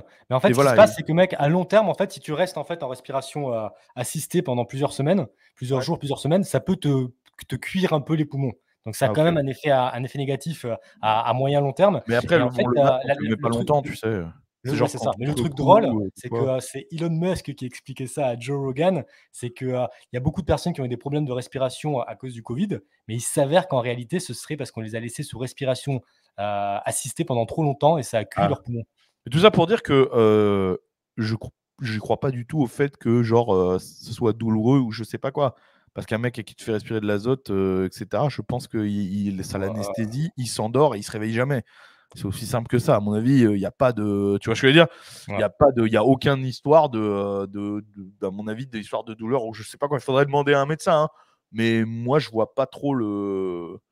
Je vois pas le truc, tu vois. Ouais, de toute façon, au pire, en plus, c'est même pas le point le plus important. Quoi. Si le mec il souffre pendant 5 minutes, s'il a violé 4 gamines et tué 3 femmes. Oui, mais après, bon, tu veux faire des exécutions, je veux dire, si tu as décidé de faire des exécutions sans douleur, tu peux aussi, dans ce cas, la guillotine, c'est sans douleur. C'est quoi ton procédé d'exécution préféré? Ouais. L'écartèlement. Non, mais moi, j'ai pas de procédé d'exécution différent. Enfin, préféré, je m'en fous. Moi, ce qui compte, c'est que ce soit efficace, c'est tout. Après, c'est vrai que moi, je suis plutôt pour les exécutions publiques, ouvertes au public, parce que je pense que c'est intéressant d'envoyer un message et que choquer, c'est important. Je pense que quand tu assistes à une exécution, notamment parce que il y a des milieux criminels où les gens se connaissent, il y a des criminels qui sont connus, etc. Et quand tu vois quelqu'un que tu as connu, avec qui tu as fait de la merde, etc., ou un criminel de ton réseau, ou quelqu'un, tu vois, être exécuté, et je parle pas d'être torturé, parce que là, je suis contre, hein, c'est pas ça, mais être exécuté, être pendu, ou être à la chaise électrique, ou même injection létale, je pense que le message renvoyé, tu vois, je pense que ça peut être fort, et que ça peut avoir de manière générale, peu importe la situation, c'est toujours bien de voir la réalité en face. C'est bien, c'est ça. C'est ça. Mais enfin bon, tout ça pour dire que c'est incroyable cette malhonnêteté. Voilà, tu vois, maintenant ils vont gueuler. Bah, écoute. C'est ce qui se passe, mec. Dès que l'État interdit un truc, les gens essaient de s'en sortir, mais avec les moyens du bord. Par exemple, quand ils interdisent les maisons closes en France, au final, c'est d'esclavagistes qui gèrent les prostituées parisiennes. Mais tu sais, ce qui est fou, c'est que quand ils ont interdit la vente de produits, machin et tout, qu'est-ce qu'ils se sont dit? Que les États-Unis allaient dire on arrête. Ça n'a aucun sens, tu vois. Ouais, moi, c'est des débiles, mec. Tu sais, les gens qui sont à la tête de tout ça, c'est pas des gens qui sont plus intelligents que toi ou moi. C'est des mecs qui ont des QI moyens, qui sont à moitié. Il y a même des mecs très très débiles. C'est de la bien-pensance. C'est des Elisabeth Borne bis qui prennent ce genre de décision à la con et qui servent à rien. Juste à faire du mal, quoi. À faire encore plus de mal. Est-ce qu'on passe à une autre actu? Allez. Parce que là aussi, ça pourrait vous donner envie de rétablir la peine de mort en France. Oh Le là corps là. sans vie d'une femme de 80 ans a été découvert à Montpellier. Cette dernière a été massacrée de 26 coups de couteau par un migrant marocain de 45 ans qu'elle hébergeait et qu'elle avait épousé, comme je vous ai dit un peu plus tôt. Ce sont des témoins qui ont alerté le secours après avoir vu cet homme menaçant de se suicider depuis le 6e étage d'un immeuble de Montpellier. Mis en sécurité à l'intérieur du bâtiment, l'individu qui avait pris des médicaments présentait une blessure au poignet. Face aux policiers et pompiers, ce dernier a très rapidement avoué avoir tué sa femme dans la matinée. Sans attendre, les pompiers se sont rendus sur les lieux du crime où ils ont découvert son corps sans vie dans son lit. De nombreuses traces de sang ont également été constatées un peu partout dans le logement. Rigole pas, pourquoi tu rigoles? C'est horrible. Bah, je rigole parce que mec, sincèrement, c'est très triste, hein, mais déjà c'est ta tête qui m'a fait rire et c'est un peu la réalité qui retombe toujours sur un coin de la gueule, quoi. Bon, déjà, il faut savoir que là, on parle de ça, mais des histoires comme ça, il y en a tous les jours, hein. Je vous invite à suivre Occidentis, ils en partagent 10 par jour, des trucs comme ça, des migrants qui massacrent des gens, qui violent, etc. Si on voulait, absolument si on voulait, ne serait-ce que sur Occidentis, on faire pourrait des vous en émissions, faire 20 par semaine sur, Ouais, sur on Radio pourra X. faire des émissions que là-dessus. donc, voilà. Après, moi, tu sais, ça me fait penser à quoi? Je crois que j'ai déjà utilisé cette métaphore, mais ça me fait penser aux mecs qui font des spectacles avec les alligators, tu sais. Ils mettent la tête. Tu t'as déjà vu? Tu sais, quand ils prennent un alligator ou un crocodile, ils mettent le bras, la tête, machin et tout. Et puis, une fois de temps en temps, l'alligator, il ferme son truc et il y a ben, c'est un peu ça, tu vois. C'est qu'en fait, quand tu. Mec, Alors, je si sais pas. t'avais un ton plus humoristique, tu pourrais faire des sketchs avec ça. Je sais pas si cette femme, elle avait pleine possession de ses moyens et toi, à 80 ans, on peut pas savoir. Mais en fait, quand tu te maries avec un migrant, que tu l'héberges, machin et tout, alors que tu es une personne sans défense, c'est la même chose que mettre sa tête dans un alligator, en fait. Tu prends des risques qui sont inconsidérés. Il faut être absolument déconnecté totalement de la réalité pour croire qu'il y a une chance que ça se passe bien. Et bah, de temps en temps, voilà, l'alligator s'est refermé et la mamie, elle s'est fait croquer. C'est terrible, paix à son âme, qu'est-ce que je peux dire, tu vois? Encore une fois, après tu sais pas, à 80 ans, tu peux aussi pas être à l'ouest, tu vois? Ouais, c'est vrai, Tu ouais. sais pas si elle est bien au courant de tout ce Mais qui se après, ça passe. m'étonnerait pas que toute la Elle, ça se trouve, propagande elle avait des télévisuelle ait pesé dans la balance, quoi. Comment? Ça m'étonnerait pas que toute la propagande télévisuelle ait pesé dans la balance. Bah, exactement, elle regarde la télé, ils disent les gentils migrants, les prochains médecins. Ça se trouve, non mais c'est vrai, ça se trouve, tu sais, elle y a cru, je sais pas moi. Donc bref, je vais pas lui cracher dessus, la pauvre, elle est morte et tout, c'est ça. Mais Oui, juste, c'est sûr. Mais en tout cas, mec, ce qui est vraiment cool, c'est que le premier truc à ce à quoi ça te fait penser, c'est aux mecs qui mettent leur tête dans les gueules des alligators. mais parce que c'est ça, avoue que c'est bien trouvé quand même. C'est Ouais, ça, vraiment, ouais. tu vois? C'est que ça tient, tu sais pas pourquoi l'alligator il ferme pas, mais un jour, un alligator, c'est un alligator, hein. Tout à fait. En parlant de vieilles boumeuses, comme une impression de déjà vu, mardi 7 novembre, Elisabeth Borne a une nouvelle fois engagé la responsabilité du gouvernement en déclenchant un 16e 49.3 sur la partie dépenses et sur l'ensemble du projet de budget pour 2024, rapporte Le Figaro.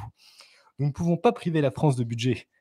Et nous pouvons d'autant moins que nous savons bien qu'il n'existe aucune majorité alternative capable de s'entendre autour d'un budget, a expliqué la Première ministre à la tribune de l'Assemblée nationale un peu avant minuit. En réaction, le groupe parlementaire de la France Insoumise a annoncé déposer une motion de censure. Les députés d'extrême gauche dénoncent la cure austéritaire du budget, alors que nos services publics sont étranglés par l'inflation et au bord de la rupture. Ils fustigent également la pente autoritaire dévalée par le gouvernement avec ses 49.3 à répétition. D'un revers de main, le gouvernement bafoue une nouvelle fois la démocratie et les nombreuses victoires votées. Censurons ce gouvernement autoritaire, a déclaré sur X Mathilde Panot, la présidente du groupe Insoumis au Palais Bourbon. Est-ce que toi, tu connais vraiment le mécanisme du 49.3 ou c'est un peu flou? Non, je connais le mécanisme du 49.3, mais le truc, en fait, c'est que on pourrait s'offusquer ou pas. En fait, moi, je suis pas spécialement un parlementaire, tu vois, par exemple. Je suis plutôt anti-parlementaire. Dans le système français, en tout cas, il y a 10 fois trop de trucs, ils représentent personne. C'est un cirque, en fait. Tout ça, c'est un cirque, c'est un manège, tu sais. Les mecs, ils gueulent, mais ils sont... la moitié, tu l'as vu, la vidéo du 49.3, il n'y a personne dans l'hémicycle. Ils sont 50. Non, mais c'est vrai, même pas, tu vois. Ils en ont... Il y a le minimum de fois possible pour toucher leur chèque. Tout ça, c'est un cirque. Il y a des mecs qui font semblant de représenter le peuple et qui représentent personne d'autre que leurs propres intérêts. Et en face, il y a un gouvernement qui fait semblant d'avoir un parlement, etc., une prise de décision commune, alors que finalement, en fait, ils font que des 49.3. Donc tout ça est un cirque bien huilé. Il faut arrêter de participer, c'est tout. Il faut ni s'offusquer, ni dire que c'est bien. En fait, le 49.3 en soi, c'est-à-dire que si on ne pouvait pas remanier du tout la République, on devait la garder telle qu'elle est, le 49.3 c'est plutôt une bonne chose parce qu'en fait, si demain on élit un mec de chez nous au pouvoir, c'est-à-dire si le peuple avait directement un représentant, le 49.3 c'est ce qui empêche justement ce qui se passe aux États-Unis d'avoir l'État profond qui empêche le président d'agir. Donc en vérité, si celui au pouvoir est vraiment un représentant du peuple, le 49.3 est utile. Encore une fois, ça c'est si on ne change pas le sucre, entre guillemets, tu vois, la base, le fondement de la République telle qu'on la connaît aujourd'hui. Pour moi, il faut tout balayer d'un revers, avoir un représentant direct du peuple, des référendums d'initiative populaire, etc. Même si c'est pas exactement ce que tu souhaites, mec, je sais que c'est pas exactement ce que tu souhaites, mais si demain, je te dis, on peut faire une monarchie en France avec une constitution solide, c'est beaucoup mieux, est-ce que tu signes? évidemment. Ah bah, tout de suite, tout de suite. Non, mais pour moi, un pouvoir vertical, mais avec une représentation directe du peuple et un moyen directement pour le peuple et pour l'élite populaire de prendre des décisions et tout, oui, non, mais là, moi, c'est exactement ce que je veux. Hein. Donc 100%. C'est pour ça, en se passant de les députés, la Chambre des députés, enfin l'Assemblée nationale, ça s'appelle, pardon. L'Assemblée nationale. Faut que je fasse une précision, mec, parce que les libertariens faut que je fasse une précision parce que les libertariens vont me tomber dessus. Mais en fait, la monarchie, comme tu le sais déjà, c'est un État qui s'occupe uniquement du régalien, la sécurité, la protection des frontières, la justice, et il s'occupe bien de ça parce qu'il s'occupe que de ça, au lieu de s'occuper de plein de merde. Donc en fait, dans l'absolu, il n'y aurait même pas besoin de trop de représentation du peuple parce que ce serait des règles basiques et après le peuple respecterait après, la liberté individuelle. Tu l'organises. Mais bref, c'est un autre sujet.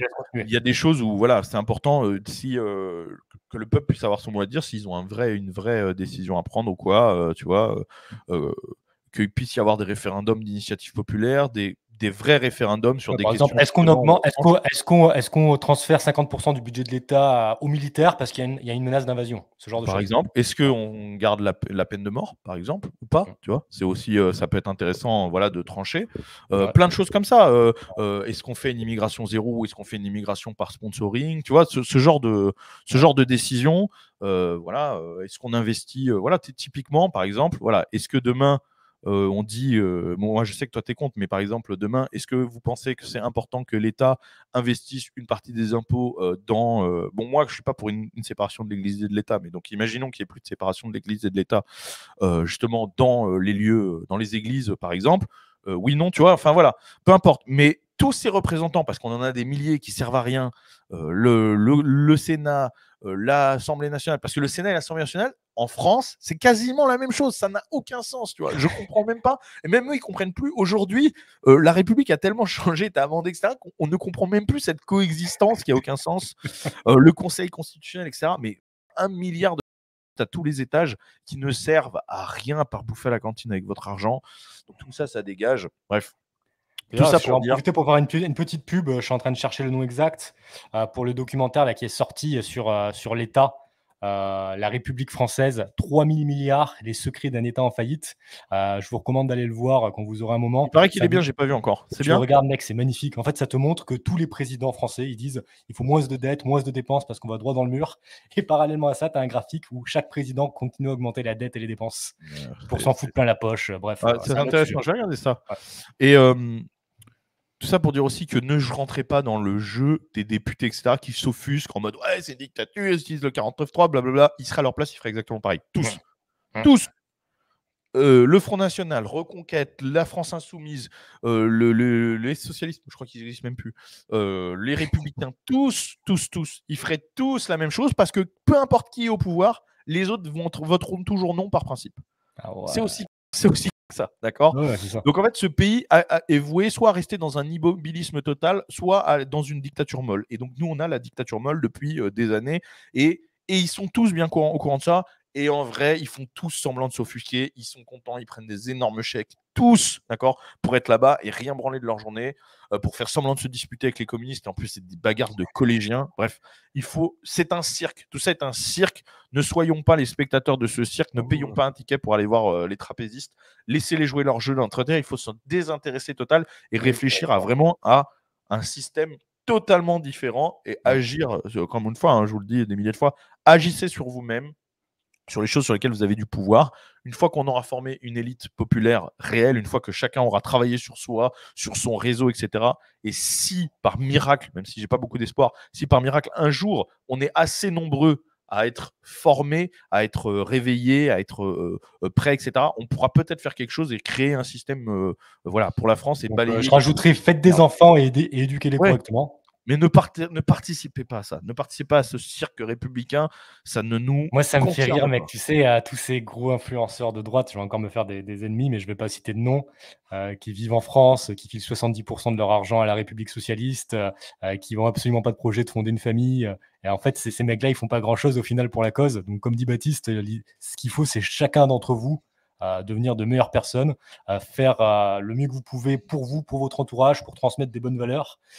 Tu sais, là, le documentaire, je reviens dessus parce que c'est quand même impressionnant. Ils ont 21 000 abonnés contribuables associés sur YouTube. Devine combien il y a de Qu'est-ce que personnes, devine combien il y a de personnes qui ont vu leur documentaire en 10 jours. Je sais pas. 712 000. Mais je crois que ça a été beaucoup partagé. Hein. Mais c'est qui contribuable associé? C'est une association justement qui défend le contribuable qui se fait racketter par l'État. Donc c'est un truc plutôt libéral. On va les Libéral. inviter Ouais, ce serait super pour faire la pub du documentaire. pour parler de leur documentaire. Ouais, on va faire ça. Est-ce que tu avais autre chose à rajouter par rapport au 49.3? Non. Non, bah écoute, t'as tout dit. Je ne vais pas répéter pour inutilement. Et on va passer à une autre info. Une info qui me tient à cœur, qui m'excite. Javier Milei profite de la perte de confiance en l'État des Argentins. Le 19 novembre est le jour du second tour des élections en Argentine entre le péroniste Sergio Massa et le libertarien Javier Milei. Libertarien, vous savez ce que c'est. Un péroniste, en fait, c'est une espèce de parti socialiste, nationaliste qui existe depuis très très longtemps en Argentine. Et dans les années à venir, l'Argentine pourrait être gouvernée par un pro-capitaliste passionné. Ce serait un événement qui marquerait un changement fondamental dans l'attitude des Argentins vis-à-vis de l'économie de marché et du rôle de l'État. En Argentine, les libertariens sont les phares de l'espoir, en particulier pour les jeunes. Parmi les électeurs de moins de 30 ans, une majorité a voté pour Javier Milei. Et c'est quand le second tour, quoi? Enfin, Il la me semble finale. que c'est le week-end prochain, mais je vais vérifier tout de suite avec toi. Ça va être intéressant à suivre. Ouais, Ça a plutôt on va été. en J'ai parler. pas vu ça tellement passer. C'est étonnant hein, quand même. Hein. Ça n'a pas beaucoup été mis en avant par les médias, etc. Je veux dire, mais même négativement. Je pense que ça Même les arrange pas. Hein. Oui, mais même négativement, c'est comme Trump. Tu vois, Trump, il était partout, mais pour lui cracher à la gueule. J'ai pas vu tant de médias que ça en parler, quoi. C'est assez passé sous silence. Même si l'Argentine, c'est pas une superpuissance, c'est quand même intéressant, quoi. Donc, Bah, ce mec, c'est le 19 novembre, donc c'est dimanche fin de là, jour. qui arrive. Ouais. Bon. Et donc, c'est quoi les statistiques à peu près? Quelles sont les chances qu'il soit Alors, élu? on sait que les sondages, c'est pas forcément très fiable, mais Javier Milei est à entre 2 et 4% d'avance sur Massa. Donc, il y a une vraie chance alors. Il y a une vraie chance, ouais, c'est pas juste. Si tout ça n'est pas trafiqué, parce que. Attention, qu'en fait, il faut comprendre un truc, les gars. En Argentine, mais Quand si il y ça a- se passe comme chez nous. Quand il y a tous ces étatistes-là, tous ces socialistes de droite ou de gauche qui sont au pouvoir depuis des décennies et des décennies, ils ont des tentacules partout, dans toutes les institutions, dans tous les bureaux de vote. Et quand tu remets en cause toutes leur objectif, ce qu'ils font pour la société, tous leurs revenus, tout leur supposé apport à la société, eh bien, ils font tout pour pas que tu passes. C'est ce qu'ils ont essayé de faire avec Trump, qu'ils ont potentiellement fait avec Trump et qu'ils vont peut-être faire avec Milei. Il y a tellement de gens qui ont à y perdre. Parce qu'en fait, lui, je l'ai vu à un moment, tu sais, le truc où il a sur le tableau, là, où il enlève tous les trucs. Lui, il va mettre énormément de hauts fonctionnaires au chômage. C'est clair et net. Parce que dans sa vision du gouvernement, c'est un peu comme ce que je disais tout à l'heure, il y a une vision directe, entre guillemets, et il y a très peu d'intermédiaires. Donc, tous les hauts fonctionnaires qui se gavent, je ne sais pas, parce que je ne connais pas bien le système argentin, oui, c'est pareil. Ramener ça à la France, un mec comme lui, il se mettrait à dos 100% des députés, 100% des sénateurs, 100% des hauts fonctionnaires, etc. Et tous ces gens, c'est des gens qui ont du pouvoir dans la société, mine de rien. Beaucoup de choses à perdre. C'est des gens qui ont de l'argent, c'est des gens qui sont placés, etc. Donc, quand tous ces gens, 100% de ces gens, de gauche, de droite, ont à perdre, à ce que vous soyez élu et qu'il n'y a que le peuple qui a gagné, ils vont tout mettre en place pour vous faire perdre. Donc je ne sais pas comment c'est en Argentine. Est-ce que la liberté est garantie vraiment? Est-ce que l'élection est vraiment bien protégée? Il y a déjà beaucoup de vidéos qui sont sorties lors du premier tour où des gens arrivaient pour voter pour Javier Milei. Ils leur disaient « Ah, désolé, on n'a pas de coupon Javier Milei. » En fait, je pense que ça va être aussi une guerre dans les salles de vote, dans les bureaux de vote. Il va falloir qu'ils soient solides, là, les partisans de Milei, pour ne pas se faire avoir. En fait, pour expliquer ce que disait Baptiste, Milei, il a fait une vidéo où il a sur un tableau une vingtaine de ministères argentins, parce qu'ils ont plein de ministères à la con. Et il arrive, il les fait tous sauter un par un. Tchouk, tchouk, tchouk. Ministère pour les droits de la femme, ça saute. Ministère de la construction publique, ça saute. Et au final, ils gardent 4 ou 5 ministères. Donc en fait, tous les gens qui sont dans ces ministères qui sautent, ils sont prêts à tout. Ils sont prêts au pire truc pour pas qu'ils passent, parce qu'ils vont perdre. Ça représente des dizaines de personnes, hein, voire des centaines. Ça fait du monde. Bref, on va voir. Exactement. Mais écoute, une dernière actu, comme ça on pourra prendre quelques questions après. Ou tu avais d'autres choses à rajouter là-dessus? Ouais. Non, c'est la dernière actu, les questions, et c'est bien. Parfait. De plus en plus de migrants vénézuéliens qui ont parcouru des milliers de kilomètres jusqu'aux États-Unis à la recherche d'une vie meilleure sont tellement découragés qu'ils s'organisent déjà pour rentrer chez eux, nous rapporte le New York Post. Michael Casteron, 39 ans, a déclaré au Chicago Tribune qu'il en avait assez après avoir passé 5 mois avec sa femme et sa belle-fille adolescente à dormir dans un commissariat de police, puis dans un abri urbain surpeuplé. Il n'a réussi ni à obtenir un permis de travail, ni à inscrire sa fille dans une école locale, 2 des principales raisons pour lesquelles il pensait avoir une vie meilleure aux États-Unis. Pour rappel, plus de 20 000 migrants sont arrivés à Chicago depuis août 2022, date à laquelle le gouverneur républicain du Texas, Greg Abbott, a commencé à les faire monter dans des bus et à les expédier vers des villes sanctuaires. Les villes sanctuaires, c'est des villes qui disent on accueille tous les migrants, on s'en fiche qu'ils aient des papiers ou pas. Des villes New York, Chicago, etc. Nombre d'entre eux ont fini par dormir à l'aéroport international O'Hare, dans les commissariats de police locaux ou dans les rues. Lassé par le manque de logement et de possibilités d'emploi, M. Casteron a finalement suivi les traces d'autres demandeurs d'asile désabusés et s'est tourné vers Catholic Charities, une association catholique, pour obtenir des billets d'avion pour sa famille afin qu'elle puisse se rendre au Texas. De là, ils trouveront un moyen de retourner dans leur pays d'origine, le Venezuela, a-t-il déclaré. À mon avis, il aimerait bien rester au Texas. Mais je te laisse commenter. Pas forcément, parce que le problème aussi, c'est que, comme il l'a dit, en étant illégal ici, tu n'as pas beaucoup de possibilités, tu vois. Il n'y a pas beaucoup de travail au noir quand même, dans les restos, en construction, en jardinage. Il y en a, mais le problème, c'est que je pense que c'est beaucoup une question de connaissances, tu vois. Les Mexicains, en fait, par exemple, parce que la grande majorité au Texas, c'est des Mexicains. Les Mexicains, ils arrivent, ils ont déjà de la famille sur place, qui est déjà, généralement, qui a les papiers, etc. Donc, déjà, ils ont un logement, tu vois, parce que c'est ça aussi. Déjà, ils ont un logement. Généralement, la famille va leur trouver un travail chez d'autres Mexicains, etc. Donc, je pense que pour la communauté mexicaine, c'est plus facile. Mais quand tu arrives comme lui et que visiblement, tu connais personne, parce que lui, il arrive et visiblement, il connaît personne, ça peut être assez compliqué parce que tu as vu, comme il dit, il peut pas inscrire son enfant dans une école. Parce qu'ici, tu peux pas, si tu es illégal, être à l'école. Chez nous, les clandestins, ils vont à l'école publique. Ici, tu peux pas. Ouais. Tu vois, les écoles privées, elles n'accepteraient pas, quoi. Non. Et puis, il n'a pas l'argent, de toute façon. Donc, voilà, il n'y a pas de minima sociaux. Donc, le mec touche rien, tu vois. Donc, c'est sûr que c'est plus compliqué. C'est sûr que c'est ce qu'on dit souvent, les gars, avec vos politiques socialistes, qu'elles soient de droite ou de gauche, lorsque vous offrez des aides sociales aux migrants, lorsque vous leur offrez des logements. Tu sais qu'ils ont maintenant même des cartes de crédit qu'on leur donne à l'entrée en France avec 200 € par mois dessus. Et comment est-ce que vous ne voulez pas attirer toute la pire immigration du monde qui a juste envie de venir en France? Et je le redis, même si je l'ai dit 1000 fois, on ne se débarrassera pas de l'immigration et on ne se débarrassera pas des immigrés sans sacrifier le système social. C'est impossible. Vous pouvez faire toutes les lois que vous voulez sur l'abaya, sur tous ces trucs-là, ça ne sert à rien. Vous savez quoi? Moi, je vis à un endroit où l'abaya est autorisée. Je vis à un endroit où le burkini est autorisé. La burqa est autorisée au Texas. Il n'y a absolument aucune loi qui vous empêche de porter une burqa dans la rue. Et on n'en croise quasiment jamais. Les seuls musulmans, il y a des musulmans au Texas, ils ont fait une manif pour la Palestine, la Austin et tout, ils sont dans des villes de gauche et tout, généralement dans les grandes métropoles, c'est un grand pays, il y a 28 millions d'habitants, donc évidemment qu'il y a une communauté musulmane, il y a de tout.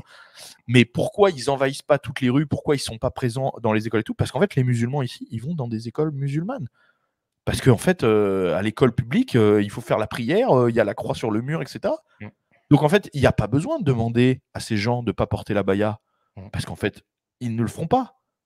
Et c'est pas une question de loi, encore une fois. On s'en fout des lois sur le burkini, sur l'abaya et tout. Encore une fois, c'est des lois qui sont faites dans des arguments fallacieux. Des questions d'incitatif.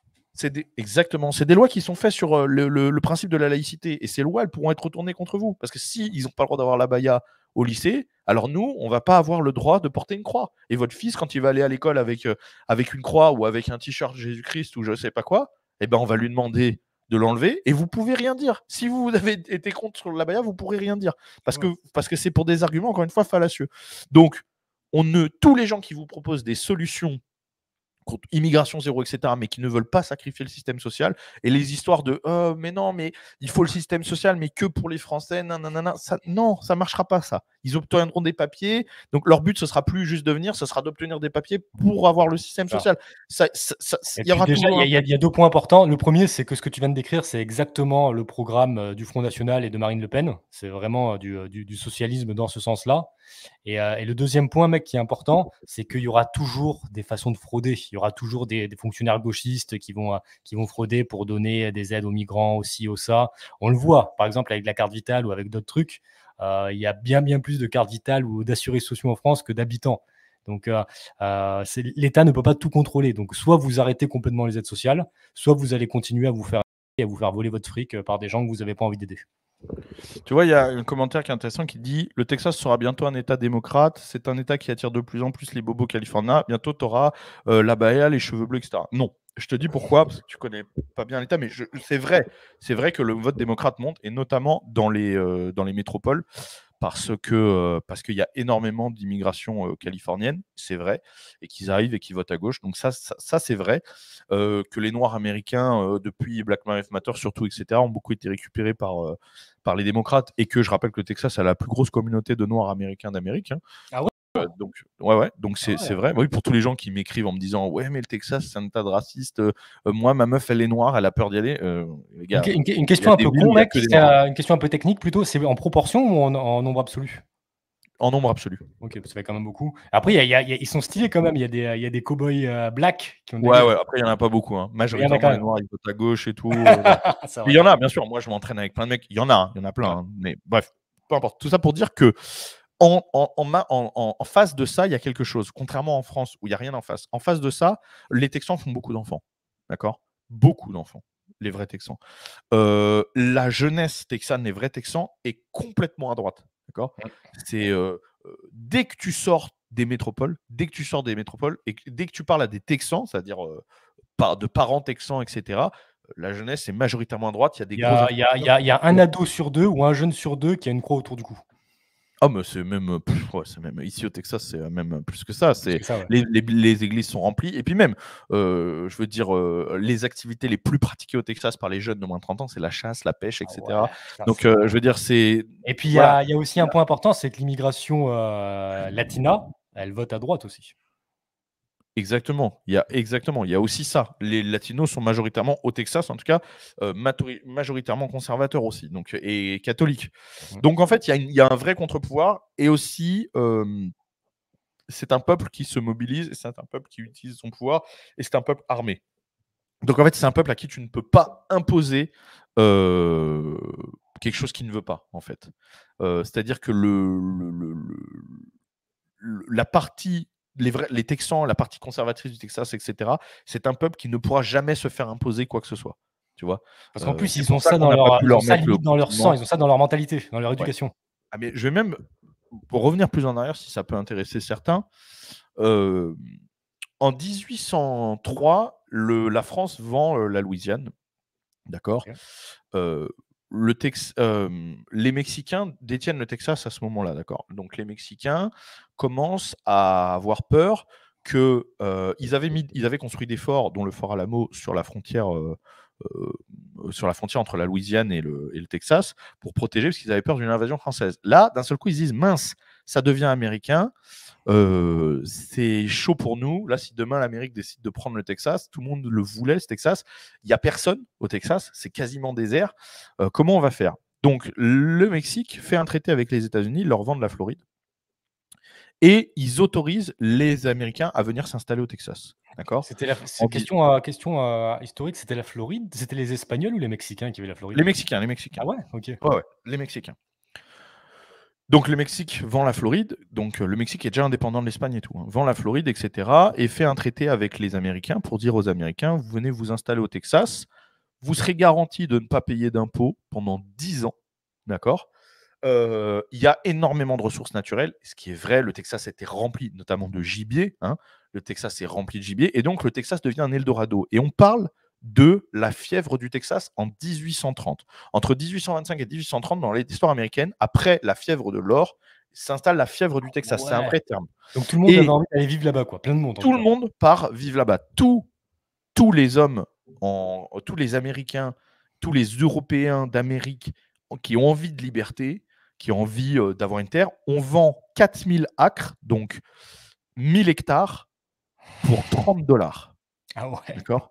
Donc les mecs se disent, je peux avoir 1000 hectares de terrain pour $30, pas d'impôt 1000 pendant hectares, 10 t'as ans. dit 1000 hectares, 4000 acres, pour $30. Je peux avoir 1000 hectares de terrain pour $30, pas d'impôt pendant 10 ans, des terres avec des rivières, de l'or, du Mais c'est ça, pétrole. mec. Il y Attends, a pas de- on va parler de- attends, 1000 hectares, c'est Et- limite un parc et national, j'y- quoi. Non, mais c'est énorme. Non, mais c'est Ouais, une ok. très très grosse ferme, on va dire. Donc, il s'installe la fièvre du Texas. Vous allez voir pourquoi c'est important ce que je vous raconte. Ce qui fait qu'au bout de quelques années, 75% de la population du Texas est blanche, américaine. Les Mexicains se retrouvent totalement en sous-nombre. Alors que ça Euh, appartenait encore aux Mexicains officiellement? Oui, Ok. donc pour s'installer au Texas, 2 règles, se convertir au catholicisme, prendre la nationalité mexicaine. Tous les Waouh. Texans font ça Waouh. sans problème. Mais, vient un mais. Au Mexique, le Mexique est contre l'esclavage. L'esclavage est illégal au Texas. Les Texans, ils en qui viennent avec leurs esclaves. Et bien sûr. Ensuite, les Texans commencent à importer massivement des marchandises, à faire du commerce. Et les Mexicains disent, ah bah non, mais là par contre, du coup, on va taxer. Ah. Parce que là, c'est pas pareil. C'est vous payez pas d'impôt, mais sur les marchandises et tout. Les Texans disent, ah non, il n'y a aucune raison. C'est promis 10 ans sans impôt, c'est sans aucun impôt. Donc, qu'est-ce que fait le Mexique? Ils se disent, voilà, ça est en train de partir. On envoie quand même, on va envoyer l'armée pour réguler tout ça, contrôler la frontière et tout. Quelle est la réponse du Texas vis-à-vis de ça? Révolution texane, indépendance du Texas. Je vous fais court, parce qu'en gros, les Texans s'organisent en armée, attaquent l'armée mexicaine, etc. La bataille de Fort Alamo, on connaît. Enfin, je vous fais rapidement. Mais le simple fait d'avoir voulu renier sur leur liberté individuelle, sur la promesse des taxes, etc., a fait qu'ils ont été prêts à faire la guerre à une armée réelle, parce que les Texans, c'est une armée du coup civile, qui fait la guerre à une armée réelle, etc. Magnifique. Ah oui, une autre chose, qui a créé ça, donc ils envoient l'armée pour contrôler les marchandises, les esclaves. Au niveau des taxes, taxes, mec, en plus, on parle pas de 50% de taxes. Non, J'imagine que vous parlez de on parle des taxes 5%. à l'importation, à l'exportation. Ouais. Et une autre chose aussi, ils suppriment, en fait, il y a j'ai oublié comment on appelle ça, mais une sorte de chambre des représentants au Mexique, et il y a des représentants texans, donc qui sont des blancs, etc. Cette chambre. On supprime leur part, je sais pas comment on dit, mais leur représentation, quoi. leur représentation. Donc, révolution texane. Tout ça pour vous dire que c'est un peuple qui est intrinsèquement libre, exactement, tu vois. Ils ont préféré faire la guerre, se barrer du Mexique, etc., plutôt que juste qu'on les taxe, qu'on leur empêche d'avoir des esclaves ou des représentants dans leur chambre, tu vois. Bah, les Texans, ils ont fait la C'était pas la dictature en mode, ils n'ont pas envoyé l'armée, il n'y avait pas de... Ils n'ont pas attaqué des Texans, ils les ont pas... Tu vois ce que je veux dire? Il y avait pas, le Mexique n'a pas instauré une dictature au Texas violente ou quoi. Ils ont simplement voulu revenir sur le coût des taxes, etc. Ne pas laisser c'est les mecs magnifique, faire c'est vraiment important parce que là, tu vois, les Texans, ils font une révolution principalement à cause de l'élément déclencheur des taxes. Les Américains ont eu leur indépendance face aux Anglais aussi parce qu'ils ne voulaient pas que les Anglais commencent à taxer le thé et d'autres produits, pendant que nous, on se fait taxer à 70% en France et qu'on met en l'air, quoi. Nous, c'est l'inverse. Nous, c'est l'inverse. Nous, on a fait une révolution pour mettre une bourgeoisie au pouvoir à la place de la royauté. Ah là là. Nous, notre révolution, elle est purement, comment on dit, elle est contre nous en vérité, tu vois, contre nos intérêts, quoi. Et tu sais, les gens qui nous suivent, mec, les gens qui nous suivent, c'est ça, c'est sur ça qu'ils s'identifient. C'est le peu de Français qui se sentent encore libres. Et une fois que le Texas est devenu indépendant, du coup, ça a été une vraie terre de liberté, etc. Parce que là, libéré du joug du Mexique, etc. Et c'est à ce moment-là qu'énormément de Français sont venus s'installer, etc. Il y avait déjà le pirate Lafitte qui faisait le commerce justement du coton et qui avait des gros liens avec notamment Austin, j'ai oublié son prénom, Austin, qui a donné la ville d'Austin, qui était donc un leader texan, etc., le commerce du coton et tout, qui lui a créé des ports français, a fait s'installer énormément de Français, etc. Puis ensuite, on connaît le champ d'asile, les soldats napoléoniens qui viennent s'installer, etc., etc.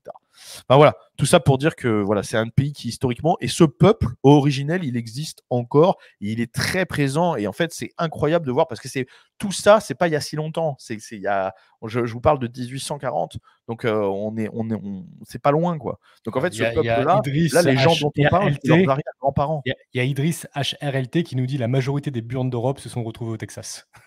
Et beaucoup de gens qui en avaient marre de leur système, qui en avaient marre des dysfonctionnements de leur système sont venus ici. Et comme je vous dis, on parle d'arrière-grands-parents là.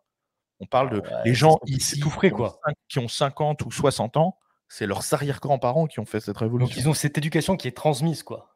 Et c'est encore très très présent. C'est encore très très présent. Il faut juste il faut juste à long terme qu'ils se laissent pas, même s'ils restent très conservateurs, il ne faut pas qu'ils continuent à rajouter des petites taxes, des petites régulations, etc. Parce qu'à long terme, ça peut avoir un impact négatif. Le problème, c'est que c'est le même problème que dans tout l'Occident. Le problème, c'est l'éducation, le lavage de cerveau des médias, etc. On vit en Amérique, donc on a toute la propagande du gouvernement, la propagande woke, etc. La décérébralisation, je ne sais pas si ça se dit, je ne sais pas comment on dit. Enfin, tu as compris, la baisse du QI, on l'a ici, autant, enfin, c'est comme en France, etc. On va vers des générations débiles, et le risque, c'est ça, c'est que une grande partie des nouvelles générations ne comprennent plus tout ça, ne comprennent plus cet héritage, soient plus capables de comprendre ce qui est bien pour elles ou quoi, de comprendre. Après, tu mets 10 ados de 15 ans texans dans un ring face à 10 ados moyens français de 15 ans, je pense que c'est vite réglé, non? Oui, non, mais pour le moment, évidemment, c'est clair que en proportion, dès que tu sors, encore une fois, des métropoles, parce que dans les métropoles, on voit peu de Texans en fait. Il y a ça aussi. Les métropoles, elles ont été abandonnées complètement par les Texans. Quand tu vis à Dallas, je peux t'assurer que tu parles à 10 personnes, tu en as 7 qui sont pas nés au Texas. Ou alors leurs parents sont pas nés au Texas. Donc c'est compliqué de doser, tu vois. Aux États-Unis, un État, c'est une question un peu con parce que je connais la réponse, mais un État, il n'a pas le droit de limiter l'immigration venant d'autres États américains. Non, et ça c'est dans la Constitution. Ouais. Ça, c'est dans la Constitution. Dommage. Qu'est-ce que je peux te dire? Est-ce que tu peux pas non plus décider d'un nouvel impôt, par exemple? Dans la Constitution, c'est écrit. Un État de lui-même, il peut des impôts américains. Par exemple, le gouvernement dit le tabac c'est taxé. Chaque État peut taxer à la valeur qu'il veut. C'est pour ça qu'au Texas, par exemple, les cigares c'est 1 centime, alors que les cigarettes c'est plus taxé. Tu vois, c'est différent. Par contre, un État ne peut pas dire chez nous les hot dogs, je dis n'importe quoi, c'est taxé, alors que ça n'existe pas aux États-Unis. Il ne peut pas décider un nouveau produit taxé. Il peut pas décider d'un nouvel impôt. Il peut rajouter son impôt par-dessus celui du fédéral. Il ne peut pas lever magnifique, mec. Au Tennessee, en Floride et au Texas, il n'y a aucun impôt sur le revenu de la part de l'État. Ouais. Il n'y a que le fédéral qui taxe. C'est ça, exactement. C'est bon, hein, c'est magnifique. Ouais. Et ça représente beaucoup de choses, parce qu'ils pourraient se dire on va taxer, on va s'en foutre plein les fouilles. Mais non, ils préfèrent garder cette liberté de ne pas taxer. Est-ce que tu es d'accord avec moi si je te dis que les villes, c'est le terreau parfait pour le socialisme?